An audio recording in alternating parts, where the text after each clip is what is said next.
हर चुनाव बस एक हेडलाइन नहीं होता। कुछ चुनाव वो तो जैसे लोकतंत्र की नब्ज होते हैं।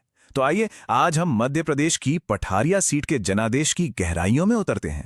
तो ये है पठारिया, एक विधानसभा क्षेत्र, लेकिन आंकड़ों का एक पूरा ब्रह्मांड। इसे बस एक केस स्टडी की तरह मत देखिए। ये एक समाज की उम्मीदों, उनकी चुनौतियों का और जमीनी राजनीति का एक जीता जागता आईना है। 18,159 ये सिर्फ एक नंबर नहीं है, ये हार का अंतर है। और यही वो लक्षण है जिसकी पड़ताल हम करने जा रहे हैं। आखिर ये अंतर आया कहां से, इसके पीछे की असली वजह क्या है? चलिए इसकी जड़ तक पहुंचते हैं। तो इस पड़ताल का हमारा सफर कैसा रहेगा? सबसे पहले हम पठारिया की मिट्टी को समझेंगे, फिर जनादेश के गूढ़ रहस्य को सुलझाएंगे। इसके बाद हम परिणाम की एक तरह से शल्य चिकित्सा करेंगे, सत्ता के 4 स्तंभों को परखेंगे, शासन का एक खाका तैयार करेंगे और आखिर में 2028 के रास्ते पर नजर डालेंगे। तो पहला पड़ाव, पठारिया की मिट्टी। किसी भी राजनीतिक समीकरण को समझने से पहले उस जगह के लोगों, उनकी जमीन और उनकी रोजी रोटी को समझना बेहद जरूरी होता है। आखिर वो क्या चीज है जो पठारिया की राजनीति को असल में आकार देती है? देखिए, पठारिया की हकीकत बहुत सीधी है। ये एक कृषि प्रधान इलाका है, तो जाहिर है किसानों की परेशानी यहाँ का सबसे बड़ा मुद्दा है। प्रमुख जातियों में एससी आबादी, लोधी और यादव ओबीसी समुदाय हैं। और परेशानियां? बेरोजगारी, महंगाई, ये वो मुद्दे हैं जो हर घर में महसूस किए जाते हैं। नतीजा? युवा नौकरियों के लिए शहरों की ओर पलायन कर रहे हैं। यही वो जमीनी मुद्दे हैं जो वोट का रुख तय करते हैं। अच्छा, तो जमीनी हकीकत को हमने समझ लिया। अब जरा 2023 के चुनाव के आंकड़ों पर गौर करते हैं। देखते हैं कि ये नंबर हमें क्या कहानी सुनाते हैं। यहां आंकड़े बिल्कुल साफ हैं। बीजेपी को करीब 44% वोट मिले, जबकि कांग्रेस 34% पर ही रह गई। और जीत का अंतर 18,000 वोटों से भी ज्यादा का। एक बात यहां ध्यान देने वाली है कि हमारे स्रोत में कुल मतदाता और मतदान प्रतिशत का आधिकारिक डेटा मौजूद नहीं है। तो ये देखिए, ये बार चार्ट उस 10 पॉइंट के अंतर को बिल्कुल साफ कर देता है। ये एक बहुत बड़ी बढ़त है और यहीं पर एक बुनियादी लोकतांत्रिक मूल्य को याद करना बहुत जरूरी हो जाता है। देखिए, हर वोट एक आवाज है और हर मतदाता का सम्मान सूचित सार्वजनिक संवाद से जुड़ा है। जब जानकारी साफ और सच्ची हो तो मतदाता की गरिमा बढ़ती है और लोकतंत्र की जड़ें और मजबूत होती हैं।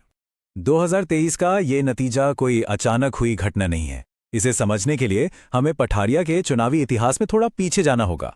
देखते हैं कि पिछले चुनावों के पैटर्न हमें क्या सिखाते हैं। ये टेबल देखिए, पिछले 15 सालों के उतार चढ़ाव की पूरी कहानी कहती है। 2013 में बीजेपी ने अपनी पकड़ मजबूत की, लेकिन 2018 में कुछ बिल्कुल अलग हुआ। बीजेपी का वोट शेयर गिरकर सिर्फ 22% पर आ गया।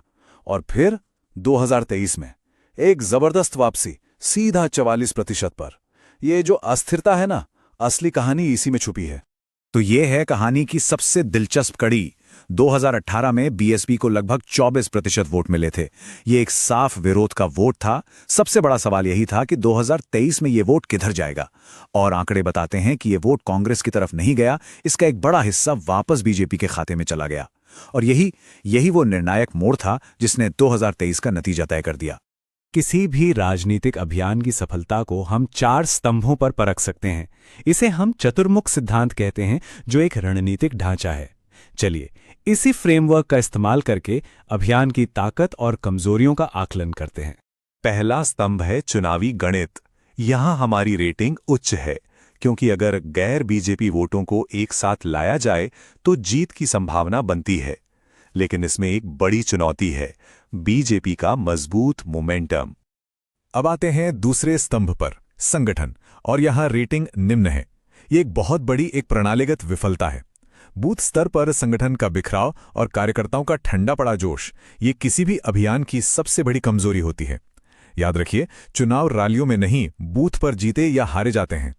तीसरा स्तंभ है नैरेटिव, यानी आपकी कहानी। रेटिंग मध्यम है। सिर्फ ये कहना कि सामने वाले ने कुछ नहीं किया, ये काफी नहीं होता। लोग एक सकारात्मक, उम्मीद जगाने वाला विजन सुनना चाहते हैं। पठारिया के भविष्य के लिए वो मजबूत और आकर्षक विजन कहीं गायब दिखा। और चौथा स्तंभ संसाधन। यहां भी रेटिंग मध्यम ही है। फंड्स हैं, लोग भी हैं, लेकिन शायद उतने नहीं जो बूथ स्तर पर खेल को पूरी तरह से बदल सकें। तो ये कोई बहुत बड़ी कमजोरी नहीं है, पर कोई स्पष्ट ताकत भी नहीं है। तो अब तक हमने समस्या की जांच पड़ताल कर ली। अब वक्त है समाधान की तरफ देखने का। यहां से हम एक आगे की सोच वाली व्यवहारिक रणनीति पर बात करेंगे। किसी भी कामयाब रणनीति की नींव लोगों की जरूरतों पर टिकी होती है और पठारिया के लोगों के लिए दो सबसे बड़ी चिंताएं हैं, बेरोजगारी और खेती किसानी का संकट। कोई भी योजना जो इन दो मुद्दों का हल नहीं देती वो जमीन पर कामयाब नहीं हो सकती। तो ये है एक 90 डेज का एक्शन प्लान। पहला कदम बूथों को जगाना, घर घर जाकर सर्वे करना। फिर नौकरियों और कृषि समर्थन पर अपना संदेश हर घर तक पहुंचाना। तीसरा, युवा वॉलंटियर्स को तैयार करना। और चौथा, आखिरी दिनों में पूरी ताकत से वोटर्स को बाहर निकालना। और हां, जब हम घर घर जाकर जानकारी इकट्ठा करते हैं तो लोगों की प्राइवेसी का सम्मान करना सबसे जरूरी है। इसका मतलब है सहमति लेना, साफ साफ बताना कि जानकारी का इस्तेमाल कैसे होगा और सिर्फ जरूरत भर की जानकारी लेना। यह सिर्फ कानून का पालन नहीं, ये विश्वास बनाने की पहली सीढ़ी है। अब जरा लंबी दौड़ के बारे में सोचते हैं। राजनीति कोई 90 दिन का खेल नहीं है। ये अगले 5 साल तक लगातार सेवा करके लोगों का भरोसा जीतने का नाम है। यहां उम्मीदवार और पार्टी दोनों के लिए कुछ ठोस सुझाव हैं। उम्मीदवार को जमीन पर दिखना होगा, लोगों से मिलना जुलना होगा। पार्टी को संगठन और डेटा का पूरा सपोर्ट देना होगा। और आज के जमाने में व्हाट्सएप और इंस्टाग्राम के जरिए युवाओं तक पहुंचना बहुत जरूरी है। देखिए, असली मकसद चुनावी लेन देन से ऊपर उठकर सेवा की एक सच्ची प्रतिबद्धता दिखाना है। और ये सारी बातचीत हमें एक बहुत ही बुनियादी सवाल पर ले आती है। आखिर लक्ष्य क्या है? सिर्फ अगला चुनाव जीत लेना, या फिर लगातार सेवा करके लोगों की जिंदगी में बदलाव लाकर शासन करने का हक कमाना? ये विश्वास ये आखिर बनता कैसे है? ये सवाल हर उस इंसान के लिए है जो जनता की सेवा करना चाहता है। यदि आप एक जन केंद्रित नेता बनना चाहते हैं और अपने निर्वाचन क्षेत्र का उत्थान करना चाहते हैं तो blueprintstrategies.ai से mgr@blueprintstrategies.ai पर संपर्क करें या 08042041602 पर कॉल करें।